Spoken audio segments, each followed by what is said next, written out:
Sure, let's dive into a fascinating problem that some developers might encounter.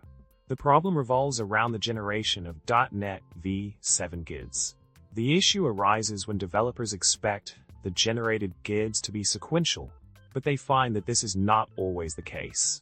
Sometimes, the second generated GUID can be greater than the first one, creating confusion about the ordering of these guids. Now, let's talk about the solution provided for this problem. According to RFC 9562, GUID v7 should be sorted by raw bytes rather than following the old 32-bit, 2x16-bit, then the rest in reverse order approach. In C#, you can use sequence compare_to on a span, which can be created using MemoryMarshal.createSpan. By implementing a comparer using this method, you can compare two guids based on their raw bytes. Expanding on the solution, the create version 7 method is responsible for generating GUID v7 in .NET. This method fills in the version and variant fields of the GUID. However, it does not incorporate optional counters to ensure monotonicity.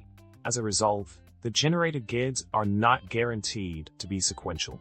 To guarantee monotonic GUID v7, one approach is to maintain a date counter and adjust it manually, as suggested in the RFC, by passing a timestamp to the create version 7 method. Along with appropriate adjustments, you can ensure the uniqueness and sequential nature of the generated guids. In summary, we've explored a common problem faced by developers regarding the ordering of .NET v7 guids.